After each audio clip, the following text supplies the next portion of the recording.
Hi there, guys. It's me, your boy Lockdown, and welcome back to part 5 of the One Block SkyBlock map by 4KS Studios. Oh my! If I'd have only known in that last episode how long it would be before I was able to hit record again, I would have said so much more. I would have said Merry Christmas, Happy New Year, Happy Hanukkah, whatever it is you celebrate. I have had a great time and I have had the most terrible time. My arthritis that I suffer with has been so bad. They have put me on just some of the strongest painkillers I have ever been on. And yeah, it's just impossible to concentrate basically. So I've just been vegging in front of a telly. So yeah, sorry for the delay of the video.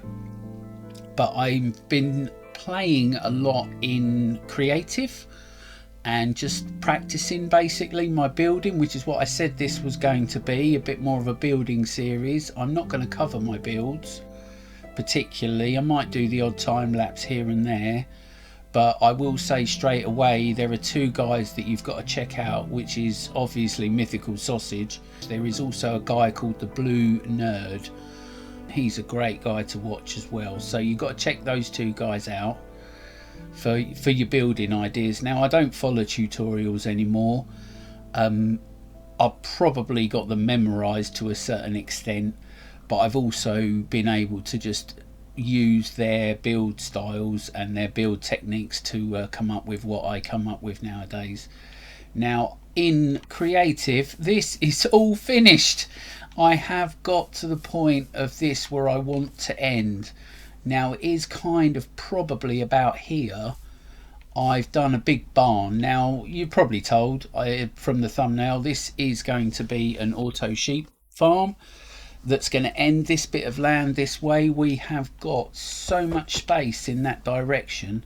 I did manage to get the cows and pigs little collection area in that finished off the last area down here. Now the cows work brilliantly. It is so good. You can just stand, chop here, and you'll get your cows. Now the pigs, different matter completely. I know this is glass and it might be because of the glass, but it's not the glass they're glitching out of, it's here. They're actually glitching out of this space. Obviously pigs are smaller than cows. The baby pigs can fit through a gap, so it might be that. But what I might end up doing, unfortunately, is to change all of these pigs for more cows. So I might take all of this lot out and swap it over for cows, but I'm not doing that just yet. I'm going to do that, you know, as we get a couple of cows. I'll swap a couple of cows. I'm not going to do it all in one big go, because we do get a lot of cows spawning on that original one block down there. So I have got a lot of building to do. I have got a lot of resources. I've got my cobblestone, I've got my coarse dirt. I need to make some torches. I've got the gravel once I've turned this. So I came up with the idea of a windmill, which is pretty common. We've got a little village going here. We've got some wheat fields, so I thought we'd put a windmill in. But I have got a whole stack now of budding amethyst, and I thought I wanted to put a little budding amethyst farm in, and I wanted it loaded quite a lot of the time, so I thought this was a good area to do it in. So a windmill has got a tall stack before you put the blades in, and I thought it would actually fit quite nicely if we did a small amethyst farm. Now I've built windmills before. You build the windmill, you decorate it, and you walk away. You might put a villager in there, I suppose, but that ruins iron farms. So I'm going to leave it as a hollow build, but what I'm going to do is I'm going to spread out some amethyst in the tower before I put the blades on, so that they can actually be growing me some amethyst shards, so we can start getting some tinted glass and things like that. As you can see here, I've come up with the I'm going to cap this off probably. Well, I'll probably bring that round there. But, you know, we're going to fill this all in. We're going to build a nice wall all the way around here. We're going to have a nice pathway probably here, something like that, that goes through to the windmill or the amethyst farm. I am going to either put in a carrot field here, but, well, I was going to put in a carrot field here, but if we are going to change the pigs, I'll probably put in another wheat field here. What else is there?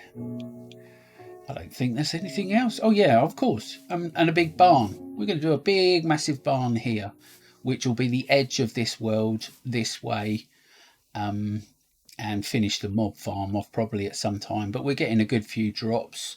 I've got a good amount of bones, which is what the best thing from mob farms are really at this early stage of the game.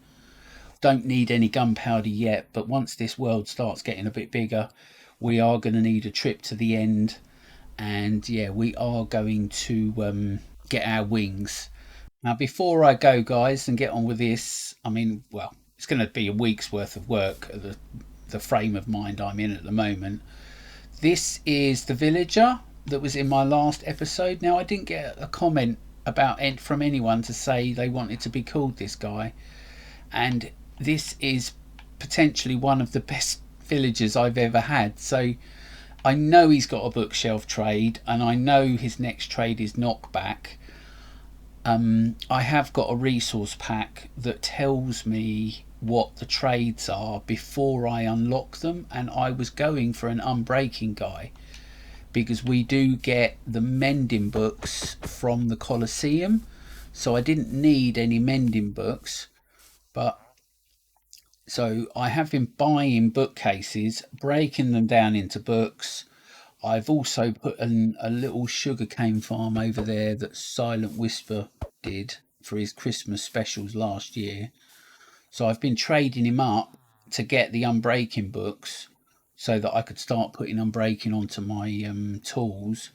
But his fourth trade, which I didn't even check on, is mending. So I get mending books for 2 emeralds as well. So this is truly one of the best villagers that I've ever had. So if you do want to be named after this guy, just put your name in the comments or give me a name for him, and I'll get this guy name tagged up for the next episode. Let's get going. Let's get building. I'm going to spend the next week on this, and we're just going to get this built up. No more stopping, no more fussing, and we're going to get to that sheep farm. So wish me luck, guys. I'll see you in a couple of days. Well, hi guys, we are back, and yes, it has actually been about 2 weeks since that last clip. I've got to say, I even actually ended up in hospital, but yeah, we won't go into that. I'm all better now. I've actually even been able to reduce some of my painkillers now, so hopefully this means I'll be able to concentrate a little bit more. I have got all of the terrain in I want. I might go out a little bit more. We'll see how the build goes in. I put carrots in for the time being, but that will change to wheat in the end. And I've just got a bit of texturing to do on the wall. I have finished this one. This is all nice and textured up, and as you can see, we have got our windmill in. So it is, yeah, I got the dimensions from the tutorial, but once you watched it once, you know it's not that hard a build. It is just a couple of square boxes really. I mean, I'm very proud of my sails, which are a combination of several different videos put together. I think I've actually got it plotted out on some maths paper so that I can actually get it right, because when you're up there you need to be you know, you've got to get it all built in one go, otherwise you're up and down and up and down, and it just takes ages and ages. So we are doing quite well. I've been catching a couple of cows here and there as well, so I've started changing the pigs over, which are working out quite nice. I did the old slab trick and grew in a nice big tree there and got that all done. We got our pathway in, and just to add a little bit of extra character to it, I tried to elevate it. So I've built the whole thing on this platform. We get loads of these and loads of this in the old blocks, the 1 block. So I thought that looks quite cool. But we got our amethyst farming, which is going quite well. So it's not the most practical way of doing it. Oh, I put some redstone torches in as well, just to light up the build. It looks quite cool from outside. But we've had our first harvest, which is pretty good. I think it's 4 of these do 1 stack of glass, which is, yeah, it's fair enough. It's going to be working away. And yeah, once I get some more budding amethyst as well, I'll put it into here. So that is working lovely. So before we start this build, I thought we'd just go over the mechanics of the sheep farm. It's not that hard, it's not too difficult to do, but we just head over to a little testing world and I'll show you how to build this. Well, here we go, guys. Right, this is the easiest farm to build. It is so easy. The only redstone that you will really need, or the only building components that you need, hoppers, obviously, to collect your items into a chest. You will need a dispenser. Make sure it's a dispenser and not a dropper. You need an observer so that the sheep can be, or when the sheep eats grass, it can be detected. And a minecart hopper is the best thing to do it because it just sucks up all the stuff. And you'll need a piston, and I'll show you why in a second. So it is a standard, you have a 3x3 build with the 1 block at the back, which you need to put a bit of redstone on, and that will carry the signal from here up to the dropper. So when this block detects, there you go, you saw it, the redstone flash. Every time the sheep eats the grass, it will get detected by the observer, flash that, and it will fire the dispenser where you put your shears. Now, it is important that you keep as much grass around here as possible. That way that the grass can be freshly regrown. The more grass you've got around here, the faster the grass in the middle will grow. Now, there is a really neat trick you can do with minecart hoppers. Now, there is problems with rails. So yeah, it went right the first time, but if I'd have been building this farm the other way, let's just do a little quick mock-up and do it this way. Right, and if you imagine your hopper's there and you want to put your minecart in and you want your minecart to go there, and you put it there, and it's because the world is going this way, which means this is probably north-south, where this way is probably east-west. So it's just something that happens with rails, so you just need to keep that in mind when you're building with them. But all you need to do is add an extra rail and then it will go in straight. I know for a fact that mine is this way round, so I've had to do this, or I'm going to have to do this once I build it. Anyway, we've got our minecart, we've got our rail, we've got our minecart hopper, and we can put that on there, and you can just push it into place off of there and then get rid of that. We now need to get a piston here. No, we don't. We can get a piston there, can't we? We'll just put a block on top of that. We'll get our piston. And we'll face that down like that, lovely.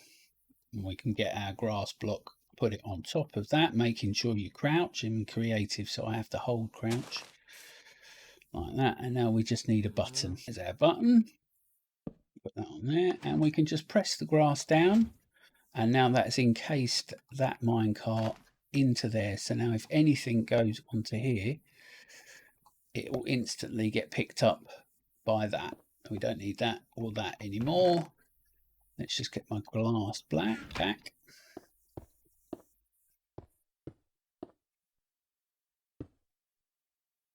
We'll just come round, I think. Get it nice and easy like that. And I got some, there we go. We get our sheep in there. That would have been mad if that had been a pink sheep. There's like, I've had it happen before, but there's less than a 1% chance that you will naturally spawn a pink sheep. Oh, There we go. And you saw it there. So as soon as the sheep ate the grass, that block got updated, which flashed the dispenser and automatically sheared the sheep. And we have our first 2 bits of wool. And there we go, it's gone again. Another 2 bits of wool. Simple farm, nice and easy redstone. I mean, it's tricky pushing the piston down, granted, but this is just going to generate loads of wool for us, and it can just be ticking over in the background. And with the resource pack that I've got on, a lot of this glass will just disappear. But there we go, we have our sheep farm. So I better get back to building this barn. Well, here we go, guys. We are all done, and I thought I would just switch on the RTX for a little bit just to see how it looks in the dark. We're just coming in, so it's yeah, there's still some light. I think it's looking pretty cool round here. I love the barn, how that lights up in the night. The nether portal, I might get a resource pack that makes that a bit darker, but that's looking really nice in the light. The wheat field, that just glistens with the lanterns. I know it's I could just put a slab down. Oops. I know I could just put a slab down, but by putting in a water source and then a trapdoor, you can hide lighting underneath it, and that looks really good, I think. So we have got some, I think we should be at least, yeah, wow, look at that. We have got a full harvest of amethyst to go, definitely in here. So that's kind of what I want to do. So I can climb right to the top, jump over, and then just come down each of the sides and just harvest it all in one go. So that's ready to go. That's looking lovely. Right, let's get back down here. I love the way these light up like this. So I've tried to do it so that it just kind of sneaks in a bit of light underneath the pathway as you're walking through. And yeah, look at that, just glistens. It's lovely. So I might put a melon and pumpkin farm here, and I might put another one on the other side. But let's get a proper look at this barn, shall we? I put loads of lighting in the roof so that the roof should shine up and shine through. But that's looking really cool, and it's pretty much all mob proof up the top there, so there should be no spawning spaces up there at all. I've left a slab. I've left a little bit of slab up there. It must have just been when I was climbing up and down. But yeah, I think I used an awful lot of the cobbled deep slate, and I think I should have lightened it up a bit, but that's not looking too bad. It's been running for a little while, but I've been mining on the block over there to get some iron for the next project, which might actually be an iron farm, but we'll see how that goes. The sorting system, I think, might have to be something I do first. But these are all lovely in here. Black, white, dark grey, light grey, and then we've got our colours down here. And as I said, you've got to leave loads of grass around. So I went a bit mad as well with the shears. I'm breaking 3 on and mending on all of them. So it was about 100 levels I had to use to get it up to that kind of standard, or to get them all done. But I think it's like 2,000 uses or something they've got. I have put in a very temporary storage under here just for the time being, just to collect it all. But my plan eventually will be to send these all in a hopper chain down here and then all the way over there. Now you can just see in the distance I have started a little platform over there, and that's got chests on it, so it's going to be the start of the sorting system. So I might just feed this lot straight into the sorting system from underneath here. So that will just sort that out. And, you know, we won't have to keep coming over here to get the stuff. I know it's a lot of time and effort that and problems that have gone into getting this video out. And I do hope to try and get a little bit more of a better timetable coming through. I need to knock this out. I had to extend this a bit here. But we want to come out this way, definitely. And I'm going to start. Oh yeah, I did got another villager just so I could get some sticks going. and I've cured them all a couple of times now as well. So I've got my mending books back, and I've got a load of unbreaking books. As I said before, if you want to be called any of these villagers, just put your name in the comments and I'll get that on. But yeah, we're coming right out here, and I am going to bring it all the way round. So we're going to have a big massive storage area that is basically goes the whole length of here, all auto storage, probably a mixture of a multi-item filter and just single-use item filters. But the first thing I need to do is get this level down. Right, let's just have a little bit of an aerial view, I think. So I'm just going to stack up here. So there we go, guys. We have got our next little corner built in, and yeah, it's starting to really come together now. This is starting to look pretty cool. I think I'm very happy with how it's looking. Might put another wheat field in behind the windmill. As I said, melon and pumpkin farms each side of the barn, and the sugarcane and bamboo's got to go back there as well. And probably I've got a one cactus growing down there, but we need a cactus farm as well. So I have got plenty to be getting on with, and unfortunately the problem with this world, or the thing that's the worst, is I might have to spend 2 hours, 3 hours even just terraforming and creating the land before I can even start building. So that's why it takes so long sometimes to get videos out as well. So thanks for watching. If you've made it to the end, think about hitting that like button. Maybe hit the subscribe button would be really cool as well. But yeah, definitely hit the like button. We're going to need to get my likes and stuff up and see if we can start pushing towards that 350 mark. So thanks a lot, guys. I'll see you in the next one. Don't forget to lock it down.